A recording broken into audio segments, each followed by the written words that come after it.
قرآن کی صداقت۔ میرے تجربے کے مطابق قرآن کے ذیل میں ریشنل اسکروٹنی کا لفظ ایک غیر متعلق یعنی irrelevant لفظ ہے۔ قرآن کے ذیل میں زیادہ صحیح بات یہ ہے کہ اس کے لیے ریشنل اسٹڈی کا لفظ استعمال کیا جائے۔ قرآن نے اس معاملے میں مطالعے کا جو اصول مقرر کیا ہے وہ بلا شبہ ایک علمی اصول ہے۔ اس سلسلے میں قرآن کی ایک آیت یہ ہے وَلَوْ كَانَ مِنْ عِنْدِ غَيْرِ اللَّهِ لَوَجَدُوا فِيهِ اخْتِلَافًا كَثِيرًا۔ ترجمہ یعنی اگر یہ قرآن اللہ کے سوا کسی اور کی طرف سے ہوتا تو وہ اس کے اندر بڑا اختلاف پاتے۔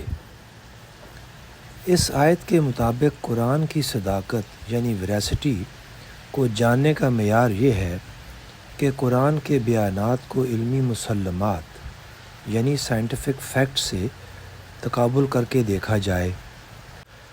اگر دونوں میں کوئی ٹکراؤ نہ ہو تو وہ اس بات کا ثبوت ہوگا کہ قرآن ایک ایسی کتاب ہے جس کی صداقت عقلی معیار پر ثابت ہو رہی ہے۔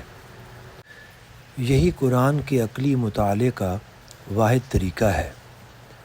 قرآن کے بیان کا ایک حصہ وہ ہے جس میں زمین و آسمان یعنی فزیکل ورلڈ کے بارے میں کچھ بیانات دیے گئے۔ یہ موضوع قرآن اور سائنس کے درمیان مشترک ہے۔ قرآن پر عقلی غور و فکر کا صحیح طریقہ یہ ہے کہ یہ دیکھا جائے کہ مشترک موضوعات میں قرآن نے جو حوالے دیے ہیں وہ سائنس کے مسلمات سے مطابقت رکھتے ہیں یا اس سے ٹکرا رہے ہیں۔ راکم الحروف نے اس حیثیت سے تفصیلی مطالعہ کیا ہے۔ میں نے اپنی دوسری کتابوں یعنی مذہب اور جدید چیلنج، عقلیات اسلام وغیرہ میں مثالوں کے ذریعے یہ واضح کیا ہے کہ ان مشترک موضوعات میں قرآن کے بیان اور سائنس کے بیان میں کوئی ٹکراؤ نہیں۔ یہ واقعہ قرآن کی صداقت یعنی ویراسٹی کا ایک عقلی ثبوت ہے۔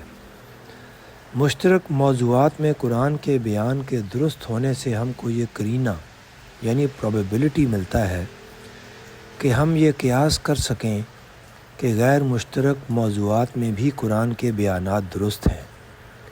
اس طریقے استدلال کو سائنس میں معقول یعنی ویلڈ قرار دیا گیا ہے اور اس کو استدلال بذریعہ احتمال یعنی آرگومنٹ فرام پروبیبلٹی کہا جاتا ہے۔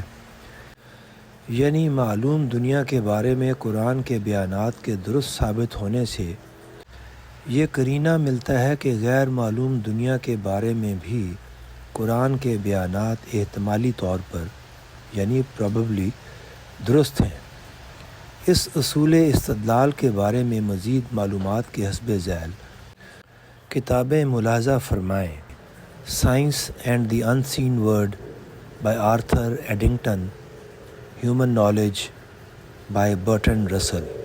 شکریہ۔